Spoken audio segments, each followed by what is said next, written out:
Have you heard about all these builders, problems constantly happening? The house is full of cracks, there's bloody painting that's not finished, and there's always these bits and pieces that just happen down the track, and no one seems to want to help you. It's standard minor defects, but you just don't feel like you've been cared for or listened to enough to get anything over the line. What I've got in this video is I want to talk about some issues that happen quite regularly, and one of the main reasons that this is happening so that maybe you can avoid it and ask the right questions of your builder to really get the most out of your build. So anyway, look, I'm Jake from Built by Jake, and what we're trying to do is we're trying to upset building industry norms. We want to change the way that people look at builders and make building exciting again. We've all heard the stigma that's amongst builders. We're all there just to rip you off, but this isn't the case. What we're really wanting to do is we want to help you guys to really build what you want and what you deserve. So anyway, look, in this video, what I want to talk about is I actually want to talk about two terms that you've probably heard before. There are a lot of builders out there that sit there and brag about it. We build to code.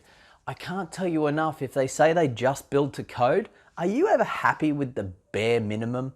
Because that's really what they're saying. They build to code, they build to the very, very lowest standard that is required, that is approved for people. Yes, I understand if you're building to a budget and you're trying to get it to the cheapest figure, this is one way to get the cost down because you build to the bare minimum standards. I'm more of a person that likes to make sure that something lasts. I want something that's going to, number one, fit the home, and I want it to obviously last the test of time. Look at some of these Queenslanders that are built back in the 1920s. They're still super strong, standing tall, and yes, sure, there's lots of movement that's happened, but the house moves with it, and it's designed to function that way. These were when they were built to last. We've got nice solid hardwood, all of these sorts of things that really give you that sort of test of time. Whereas some of these new homes where they're just kind of built to the bare minimum, as soon as it comes along and something needs to change. So for someone such as us at Built by Jake, we come along and we do a lot of renovations. And unfortunately, a lot of stuff that's been built, if we do actually want to do an extension on it, there's actually a lot of extensive work we have to do to re-strengthen the home to make sure that you can do the extension and that it's going to last for this next 25 to 50 years without any sort of issues, because we want to make sure that whatever gets built does last. So build to last. I can't get that enough across that you have to ask the question, is this the bare minimum? Am I doing this for the dollar? Because if you are building to a dollar value, you're not going to get the value you deserve. Think about it. Do you really want to do this? Is this something that is going to make your life easier?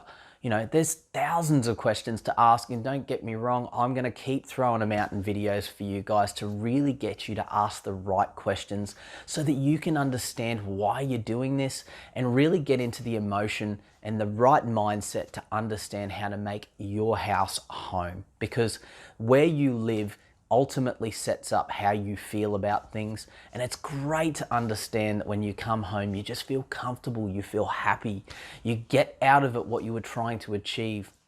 If you literally build because you're building to a dollar and you're just trying to do the bare minimum, you're going to come home and occasionally you're going to be thinking, geez, I wish I did this, or why didn't I do that? I know it was only a couple of dollars here, a couple of dollars there. Maybe I could have sacrificed my coffee, who knows? So look, that's all I've got for you today. If you found this interesting, or if you'd like to get some more information, we have a fantastic PDF takeaway. It's got loads of questions in it, especially if you're in that early stage of building and you're really starting to kind of get into the questions of what should I do and how would I like to achieve it. So if you'd like a copy of this PDF, please just throw a comment in the box below. Just say please, throw it in quotations. I'm going to throw a link at the end so that it's nice and easy. You can see what I'm asking for.